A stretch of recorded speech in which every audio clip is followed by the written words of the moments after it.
ಮೊನ್ನೆ ದಿನ ಊಟಿಗೆ ಹೋದಂಥ ಸಂದರ್ಭದಲ್ಲಿ ಪಕ್ಕದಲ್ಲೇ ಕೊನ್ನೂರು ಅಂತೇಳಿ ಊರಿದೆ. ಸಿಮ್ಸ್ ಪಾರ್ಕ್ ಅಂತೇಳಿ ಭಾಳ ಪ್ರಸಿದ್ಧವಾದಂಥ ಬೆಳಗ್ಗೆನೇ ಬಸ್ಸಲ್ಲಿ ಹೋಗೋಣ ಅಂತೇಳಿ ಅಲ್ಲಿ ಹೋದೆ. ಬಸ್ ಸ್ಟಾಪಿಗೆ ಅಲ್ಲಿ ಫೈರ್ ಸ್ಟೇಷನ್ನು ಕಣ್ಣಿಗೆ ಬಿತ್ತು. ಲೋಕಲ್ ಬಸ್ಗಳೆಲ್ಲ ಓಡಾಡ್ತಾಯಿದ್ವು. ಅಲ್ಲಿ ದೇವರ ಸನ್ನಿಧಿನೂ ಎದುರುಗಡೆ ಕಾಣ್ತು. ಹೋಗಿ ಬೆಳಗ್ಗೆನೇ ನಮಸ್ಕರಿಸಿದೆ. ಅಲ್ಲಿ ಬಸ್ ಟಿಕೆಟ್ ತಗೊಂಡಾಗ ಪುರುಷರಿಗೆ ಮಾತ್ರ 7 ರೂಪಾಯಿ ಇತ್ತು 20 ಕಿಲೋಮೀಟ್ರಿಗೆ. ಮಹಿಳೆಯರಿಗೆ ಲೋಕಲ್ ಬಸ್ಗಳಲ್ಲಿ ಫ್ರೀ ಕಣ್ರಿ. ಅಲ್ಲಿ ಲೋಕಲ್ ಅಂತಂದರೆ 20-30 ಕಿಲೋಮೀಟ್ರ್ ಲೇಬರ್ ಓಡಾಡ್ತಾರಲ್ಲ ಆ ಜಾಗದಲ್ಲಿ ಮಾತ್ರ ಫ್ರೀ ಕೊಡ್ತಾರೆ. ಬೇರೆ ಕಡೆ ಎಲ್ಲ ಎಕ್ಸ್ಪ್ರೆಸ್ ಬಸ್ಸಿಗೆಲ್ಲ ಮಹಿಳೆಯರಿಗೆ ಟಿಕೆಟ್ ಇದೆ. ನೋಡಿ, ರಮಣೀಯವಾದಂಥ ದೃಶ್ಯ. ಟೀ ಎಸ್ಟೇಟು, ಅದ್ಭುತವಾದಂಥ ಟೀ ಎಸ್ಟೇಟು. ನಮ್ಮ ಅಕ್ಕನ ಮನೆಗೆ ಹೋಗಿದ್ದೆ ಯಾವುದೋ ಒಂದು ಕಾರ್ಯಕ್ರಮಕ್ಕೆ ಅಂತೇಳಿ. ತುಂಬ ರಮಣೀಯವಾದ ದೃಶ್ಯಗಳೆಲ್ಲ ಸುತ್ತಮುತ್ತ ಇತ್ತು. ತುಂಬ ಚಳಿ ಇತ್ತು. ಚಳಿ ಒಳಗಡೆ ನಾನು ಅಲ್ಲಿ ಹೋಗಿ ಆ ಕಾರ್ಯಕ್ರಮದಲ್ಲಿ ಭಾಗವಹಿಸಿದ್ದೆ. ಅಕ್ಕಪಕ್ಕ ನೋಡಿದರೆ ಅಲ್ಲಲ್ಲಲ್ಲಲ್ಲ ಒಂದೊಂದು ಮನೆಗಳು. ನಮಸ್ಕಾರ, ನಾನು ಶಿವಮೊಗ್ಗ ವಿರೂಪಾಕ್ಷ ಮಾತನಾಡ್ತಾ ಇದ್ದೀನಿ. ಯಾವುದೊಂದು ಕಾರ್ಯಕ್ರಮಕ್ಕೆ ಬಂದಿದ್ದೆ.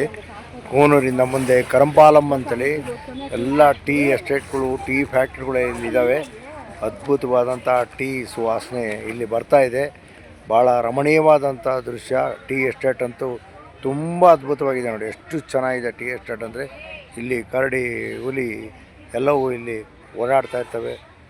ಅದ್ಭುತವಾದ ಇದೇ ಟೀ ಗಿಡದಲ್ಲಿ ಬಿಡ್ತಕ್ಕಂಥ ಟೀ ಹೂವಿದು, ಟೀ ಗಿಡ ಇದು. ಟೀ ಸೊಪ್ಪನ್ನು ಕಟ್ ಮಾಡಿಬಿಟ್ಟು ಅದನ್ನು ಓವನಲ್ಲಿ ಬಿಸಿ ಮಾಡ್ತಾರೆ. ಅಲ್ಲಿ ರೋಬಸ್ಟಾ ಕಾಫಿ ಗಿಡನೂ ಹಾಕಿದರು. ಕಾಫಿನೂ ಬೆಳೀತಾರಲ್ಲಿ.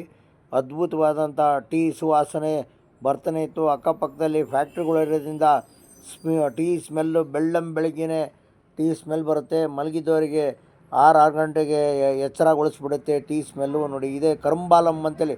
ಸಣ್ಣ ಊರಾದರೂ ತುಂಬ ಚಿಕ್ಕದಾಗಿ ಚೊಕ್ಕದಾಗಿದೆ. ಭಾಳ ತುಂಬ ಒಳ್ಳೆ ಫ್ಯಾಕ್ಟ್ರಿ ಇದೆ ನೋಡಿ. ಇಂಡಿಗೋ ಟೀ ಫ್ಯಾಕ್ಟ್ರಿ ಅಂತ ನಮ್ಮ ಅಕ್ಕನ ಮನೆ ಪಕ್ಕನೇ ಇದೆ. ಘಮ ಘಮ ಘಮ ಅಂತ ಸುವಾಸನೆ ಬೆಳಗ್ಗೆನೇ ಬರ್ತಾಯಿತ್ತು. ಇಲ್ಲಿ ತುಂಬ ಕಾಡಿದೆ ಸುತ್ತಮುತ್ತ. ಟೀ ಎಸ್ಟೇಟು ಮಧ್ಯದಲ್ಲಿದೆ. ಮನೆಯೂ ತುಂಬ ಅದ್ಭುತವಾಗಿದೆ.